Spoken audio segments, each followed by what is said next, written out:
"Oh God, we're falling! Somebody do something!" The scream cut through the cabin as oxygen masks dropped and the plane shuddered. At 30,000 feet, the jet became a silent glider. The engines, dead. The captain, barely conscious. And the passengers, frozen in terror, except for one. A quiet woman from row 17 stepped forward, eyes steady, hands calm. She wasn't here to panic. She was here to fly them home. With the lives of 143 souls hanging in the balance, what happened next would defy every assumption, silence every doubter, and be remembered in aviation history. Stay with us to witness the moment when, in a sky full of fear, one silent force changed everything. United Flight 847 departed from Denver International Airport on a crisp, clear morning, its polished fuselage gleaming under the gentle rays of the rising sun.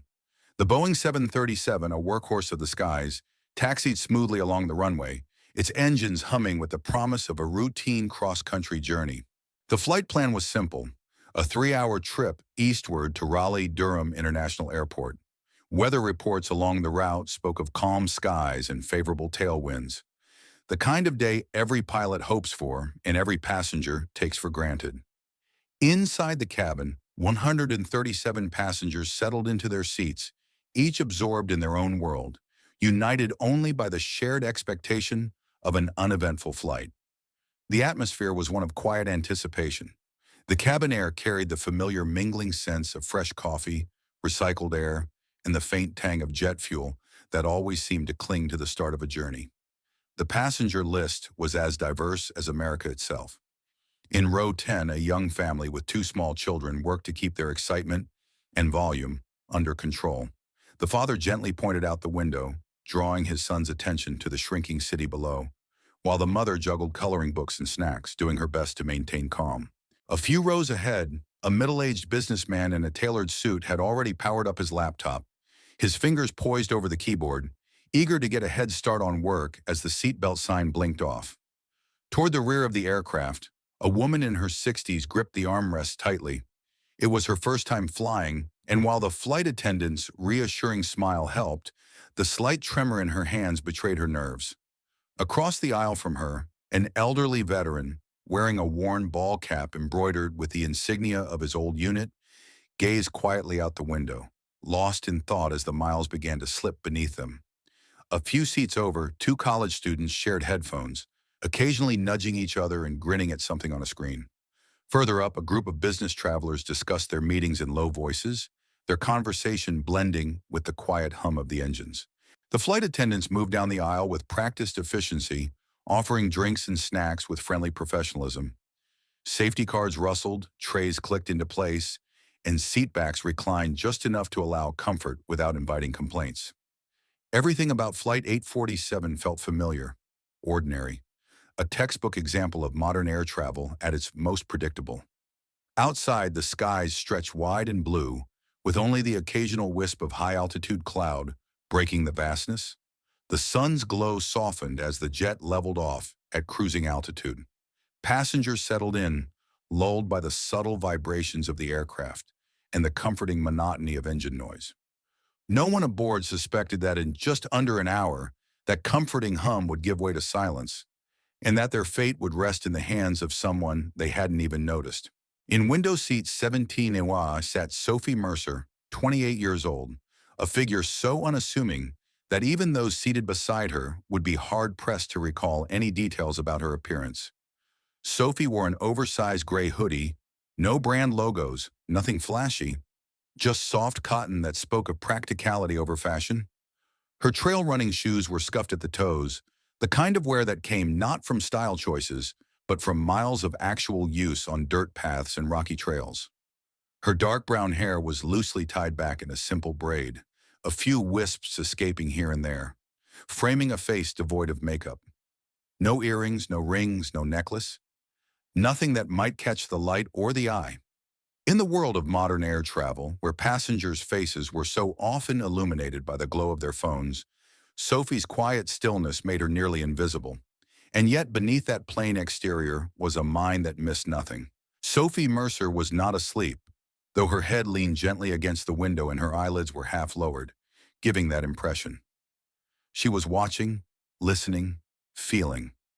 The subtle changes in engine pitch, the barely perceptible vibration of the fuselage, the cadence of the flight attendants' voices as they moved through the cabin. All of it registered in Sophie's sharp, trained senses. Years of military aviation experience, hundreds of hours in cockpits and simulators had tuned her awareness to the language of flight. And though her uniform these days was casual, civilian attire, the mindset beneath remained as disciplined as ever. It's a curious thing about quiet competence, how easily it is overlooked. Society is quick to reward the loud, the confident, the visible, the person with the firm handshake and the ready smile, the one who commands attention in a room. But Sophie was none of those things, and that was her strength. She didn't seek approval, didn't perform for an audience. She preferred action over words, substance over showmanship. In her world, competence didn't need applause. It spoke for itself in moments that mattered. Passengers nearby might have assumed she was a graduate student, or perhaps an introverted traveler, content in her own company. They might have wondered briefly why she wasn't scrolling through a phone, or catching up on emails, or watching a movie. But if they had looked closer, really looked, they might have noticed the way her eyes beneath those half-lowered lids remained alert, the way her breathing stayed calm and steady, no matter the slight jolts of turbulence that drew anxious glances from others. Sophie Mercer wasn't invisible. She was simply overlooked, as quiet professionals so often are. And while the rest of the cabin settled into the comfort of routine, Sophie remained ready. Not because she expected trouble, but because training, real training, never leaves you. And as the minutes ticked by, that readiness would soon prove to be the difference between disaster and survival. It began as a sound so subtle that most passengers didn't register it at all. A sharp metallic pop that seemed to echo along the skin of the fuselage. A businessman in 14C barely looked up from his laptop. A mother in 10B adjusted her child's blanket without pause. To them, it might have been the shifting of cargo, the harmless groan of metal expanding at altitude. But to Sophie Mercer, it was a sound she recognized instantly. The sound of something mechanical failing under stress. Her eyes, which had seemed half closed just a moment before, opened fully now, focused and alert. Seconds later came the vibration. It began beneath her feet, a low tremor that shivered through the floorboards of the cabin. Most passengers missed it entirely, lost in movies, books, and naps. But Sophie felt it deep in her bones. She had felt it before, in simulator rooms and real cockpits, during engine-out drills at night over empty deserts. That vibration wasn't ordinary. It was the first whisper of real trouble. Then came the first jolt. The starboard engine failed with a loud, hollow sputter, the whine of its turbines choking into silence. The aircraft lurched ever so slightly to one side, the loss of thrust unbalancing its smooth path through the sky. The hum of normal flight was gone, replaced by the uneasy quiet that descends when something vital is missing. Conversation stopped, heads turned. The first wave of uncertainty spread through the cabin like an invisible ripple. Passengers exchanged worried glances. The mother in 10B clutched her child closer. The businessman in 14C pulled off his headphones, frowning as he looked out at the wing, where the dead engine's fan blades were now frozen still. A nervous laugh escaped from somewhere near the back, brittle and hollow. But before fear could take root, things worsened. The port engine sputtered next, its reassuring roar faltering, coughing, and then dying altogether. The plane became eerily quiet, the familiar sound of twin engines gone, replaced by the rush of wind past the fuselage, the sound of a glider at 30,000 feet.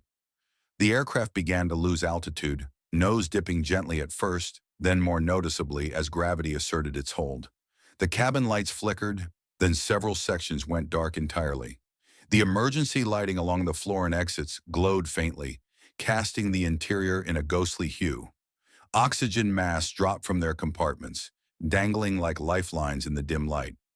Somewhere toward the rear, a child began to cry, his voice cutting through the stunned silence. Then came the announcement, strained, barely controlled. The captain's voice crackled over the intercom, thick with the effort to remain calm. Ladies and gentlemen, we are experiencing complete systems failure. Please remain seated. Secure your seatbelts. We, we are assessing our options. The tension in the cabin rose, invisible but palpable, pressing in on every heart. A woman in 19D sobbed quietly into her hands. A man in 6A muttered a prayer. The elderly veteran in 21F stared grimly ahead, his fingers gripping the armrests so tightly his knuckles turned white. Fear, unspoken but shared, passed between strangers. Through it all, Sophie Mercer remained still. Inside, her mind raced, calculating, assessing. She knew what dual-engine failure meant at altitude. She knew the margin for error was razor thin. But she also knew this was what training was for. This was the moment quiet professionals didn't fear, the moment they prepared for. When the lead flight attendant, pale but determined, unbuckled and strode down the aisle toward row 17, Sophie was already waiting. The cabin might have been frozen in terror, but Sophie was ready, and the storm had only just begun. The atmosphere inside Flight 847 had shifted from uneasy tension to raw fear. The hum of normalcy was gone. In its place came the hiss of cabin air, the faint rush of wind past the fuselage, and the uneven sobs of frightened passengers. The aircraft continued its slow, steady descent. A 175,000-pound machine transformed into a silent glider at the mercy of altitude and gravity. Down the aisle, the lead flight attendant, Lisa Turner, moved with urgent purpose. Her face was pale, but her training kept her steady as she navigated the narrow passage between rows. But she wasn't heading for the cockpit. She was heading for row 17. "Ma'am in the window seat, we need you," she said, loud enough for those nearby to hear. Heads turned as if on cue. All eyes settled on Sophie Mercer, the quiet woman in the gray hoodie who had kept to herself for the entire flight. A man across the aisle blinked in confusion, then scoffed. "Her? You're kidding me. What's she gonna do? Google how to fly this thing?" Another passenger, his voice sharp with panic, muttered, "She probably thinks a cockpit is just a set for TikTok videos." The weight of their doubt filled the air, thick as the fear that gripped them all. But Sophie didn't respond. She didn't argue or explain. Instead, she moved. With practiced efficiency, she slipped off her seatbelt, folded her noise-canceling headphones, and placed them carefully in her small carry-on. Her motions were smooth, precise, the kind of grace that comes from muscle memory, not performance. Her eyes met Lisa Turner's, and in that brief glance, the flight attendant saw what she needed most in that moment. Calm. Sophie stood, bracing one hand on the seat in front of her as the plane's descent caused a subtle tilt. She handed her bag to the man who had scoffed, nodded once, and stepped into the aisle. Around her, passengers stared in stunned silence. No one expected composure. No one expected strength. But there she was, walking toward the cockpit as though she had done it 1,000 times before, because in many ways she had. Sophie reached the cockpit door, where Lisa keyed in the emergency override to unlock it. The door swung open, revealing chaos inside, flashing warning lights, red indicators glowing on dead instruments, and the captain slumped forward, barely conscious, his hand still gripping the yoke in stubborn determination. The co-pilot was motionless, his head resting against the side window, oxygen deprivation having claimed him minutes earlier. The space smelled of overheated electronics and the acrid bite of burnt wiring, a sensory detail that told Sophie all she needed to know about the state of the systems. Lisa hesitated at the threshold, but Sophie didn't. She stepped inside, lowered herself into the co-pilot's seat, and placed her hands on the controls. The metal felt familiar beneath her fingers, like an old friend. "Who exactly are you?" Lisa asked, breathless. Sophie kept her eyes on the instrument panel as she spoke, her voice steady. "Sophie Mercer, former Air National Guard, C-130 instructor pilot, civilian certified, multi-engine commercial rating. You called the right person." And with that, the cabin's fate shifted. The doubters fell silent. The storm had found its steady hand.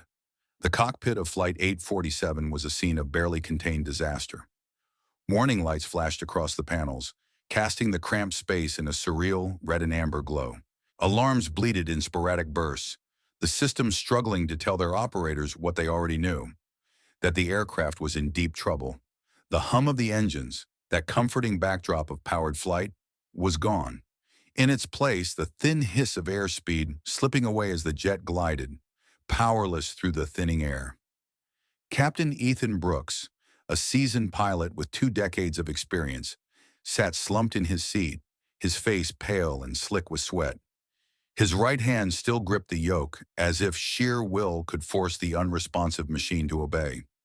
His eyes fluttered, struggling to stay open. Hypoxia was taking its toll.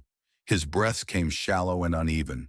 Across from him, First Officer Lee was already unconscious, his head resting against the side window, lips tinged blue from oxygen starvation.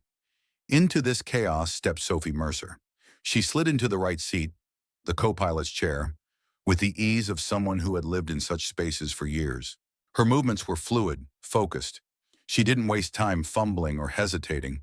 Her hands went to the yoke and throttles instinctively, feeling their dead weight, confirming what she already knew. The engines were gone. She scanned the panel quickly, absorbing the status of the failing systems. Hydraulic pressure was low. Electrical systems were compromised. The autopilot had disengaged, the flight management computer stuck in a feedback loop of error messages. Sophie reached out and silenced the blaring alarms one by one, clearing the noise so she could think, so she could work. The sudden quiet inside the cockpit was jarring after so much chaos, but it was necessary. The airspeed indicator still functioned. So did the altimeter, though it flickered now and then. She could work with that. "Captain Brooks," she said, her voice steady but firm, "stay with me. I need you to breathe, slow and deep.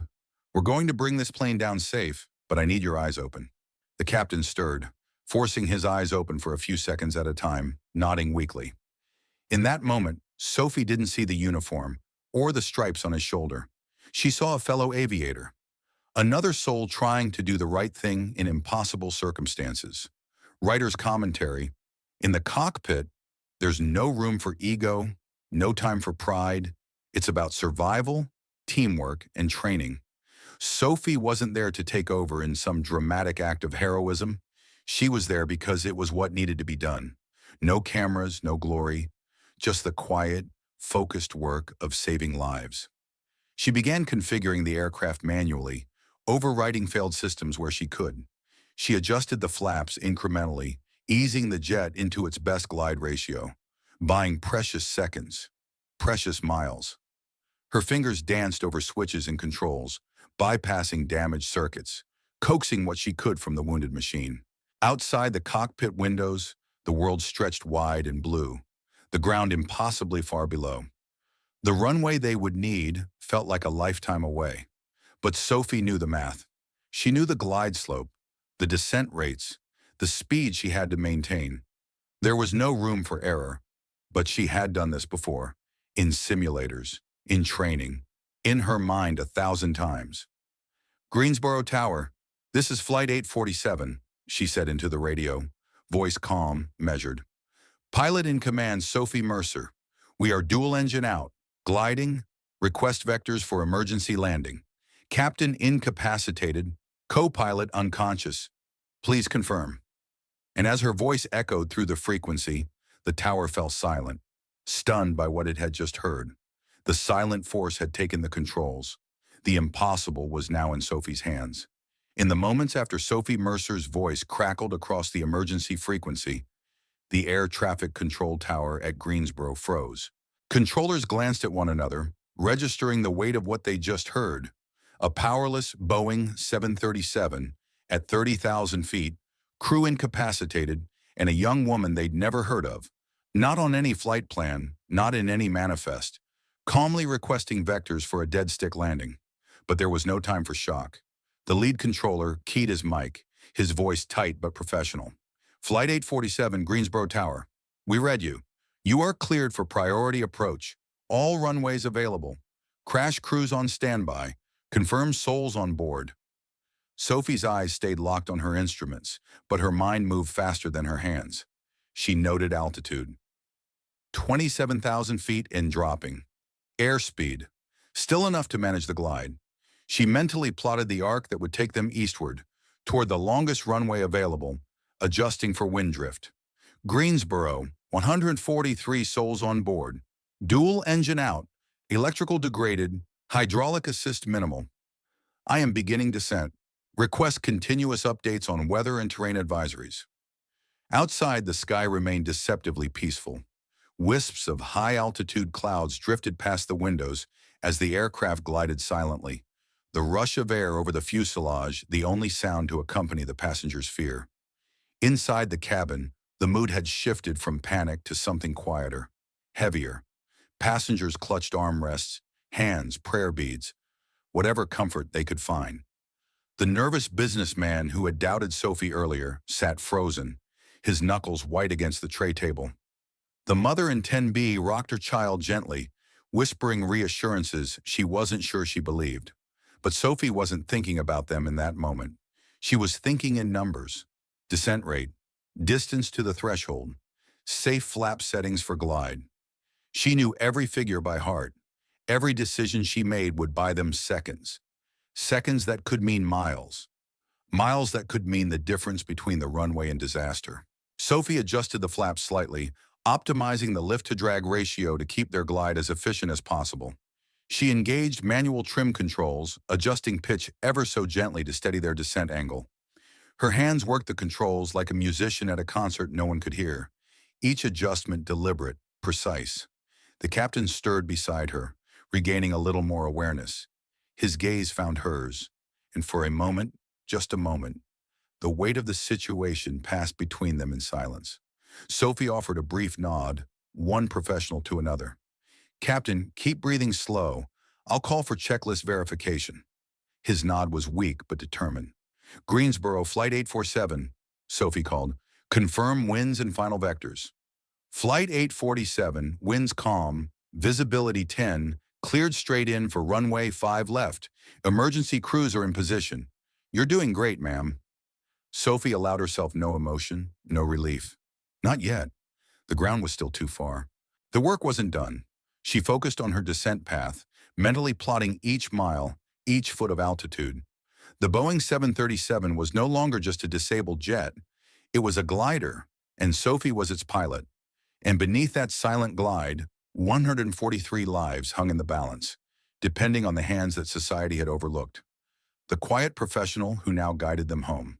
The Greensboro skyline crept into view as Flight 847 descended through 10,000 feet, the powerless jet gliding silently toward its only chance at survival. The ground, once a distant abstraction, now felt frighteningly close. The passengers, who had once doubted Sophie Mercer, sat motionless, some gripping the armrests, others with hands clasped in prayer. The cabin was quiet except for the soft rush of air past the fuselage and the faint creaks of the aircraft straining against gravity's pull. In the cockpit, Sophie's focus was absolute.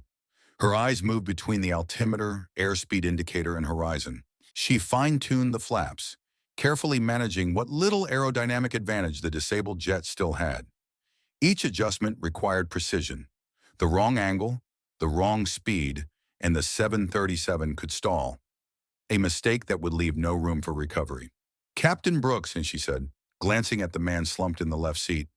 His eyes were clearer now, his breathing more even. "We're committed to runway 5 left. I'll handle primary controls. I need you to verify gear status and call out altitudes inside 5,000.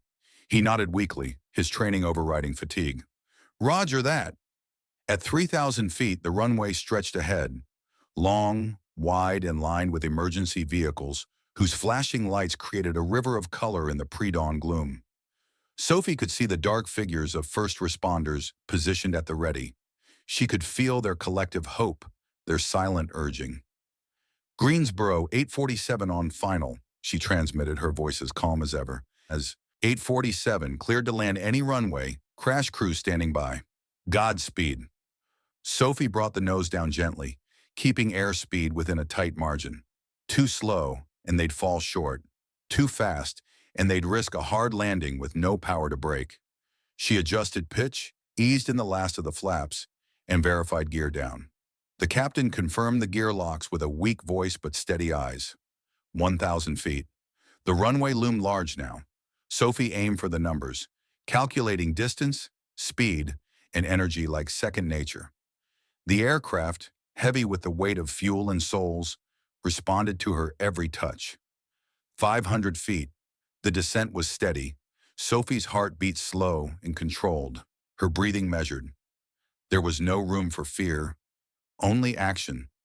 At 200 feet, she called out softly, "We're going to make it." The main gear touched down at 124 knots, dead center of the runway, as smooth as any powered landing. Sophie deployed aerodynamic braking, spoilers, flaps fully extended, everything that would help bleed off speed. With no reverse thrust, the jet relied entirely on friction and air resistance. The massive plane rolled down the runway, decelerating gradually as emergency vehicles paced alongside, ready to intervene at the first sign of fire or failure. When the jet finally came to a complete stop, two-thirds down the runway, there was a heartbeat of silence. Then came the collective exhale of 143 people who realized, all at once, that they were safe. Sophie powered down what remained of the systems, her hands steady to the end. The captain turned to her, gratitude and awe in his gaze. But Sophie didn't linger on thanks or applause. She simply sat back in the seat, closing her eyes for just a moment, allowing herself to breathe, truly breathe, for the first time since the crisis began. Outside, the responders approached, but no one questioned who had saved the day. The landing had spoken for itself. The cabin doors opened to the cool morning air as emergency crews rushed aboard, their boots thudding against the jet bridge. Paramedics checked passengers one by one, but beyond a few cases of hyperventilation and stress, everyone was unharmed. Flight 847's landing would later be described by first responders as miraculous, though those closest to the cockpit would quietly insist it wasn't luck at all. It was the work of one calm hand guiding them home. Sophie Mercer didn't wait for applause. She stepped out of the cockpit with the same quiet purpose she'd carried throughout the ordeal. Emergency lights reflected in her eyes as she descended the stairs to the tarmac. Cameras already gathering at the perimeter caught a blurry image of her, hood up, eyes lowered, no trace of triumph in her expression. Just focus, just humility. Media outlets would seize on the story within minutes. The headlines raced across the country. Unidentified woman lands, jet after dual-engine failure. Miracle landing at Greensboro. Passenger hero saves 143 lives. But while the cameras hunted for her face, Sophie faded into the background. She declined interview requests. She didn't step up for photo ops or statements. When FAA investigators asked for her version of events, she provided it factually and without embellishment. There was no need to dress it up. The facts spoke loudly enough. Inside pilot circles, both military and civilian, her name quickly became legend. Forums whispered of the woman who had done what most hoped they'd never have to face: a powerless landing of a fully loaded passenger jet. Stories emerged. She trained my emergency descent instructor. Her sim records were flawless, never needed extra check rides. She didn't leave the guard because she couldn't hack it. She left because she had nothing left to prove. And yet Sophie asked for nothing. She returned to her quiet life, to her work, to her solitude. The only trace of recognition came in small, silent ways. On future flights, row 17 always seemed to remain mysteriously unassigned, as if the airlines themselves had left it open as a quiet nod of respect. Gate agents offered subtle courtesies. Crews exchanged glances of recognition without saying a word. When we think of heroes, we often picture those in uniforms, on grand stages, or at the center of attention. But Sophie Mercer's story reminds us of a truth that many of us, especially those who have lived long enough to see the world change, already know deep down. Real courage isn't loud. Real strength doesn't always announce itself. Sometimes it sits quietly, unnoticed, until the moment comes when everything depends on it. Sophie didn't act for glory. She acted because it was the right thing to do. Because years of preparation, discipline, and humility taught her that when duty calls, you don't need applause. You need steady hands and a clear mind. In a world that often rewards noise over substance, Sophie's quiet professionalism saved 143 souls. And when it was over, she simply returned to her life, asking for nothing in return. There's a lesson here for all of us today. In modern life, with its constant noise, opinions shouted on every screen, and people jostling for attention, It's easy to overlook the quiet ones. But perhaps they are the people we should value most. The neighbor who helps without asking, the friend who listens more than they speak, the stranger who steps up when no one else will. What about you? Have you known someone like Sophie? Someone whose quiet strength made all the difference? Or have you ever been underestimated, only to rise to the occasion when it mattered most? Share your thoughts in the comments. Let's celebrate the heroes among us, the ones who may not seek the spotlight, but deserve our respect all the same. Thank you for watching and spending your time with us today. If this story touched your heart or reminded you of something important, please give this video a like, subscribe to our channel, and share it with someone who believes in the power of quiet courage. Because in a world full of noise, sometimes the most powerful voices are the ones we barely hear until they save the day.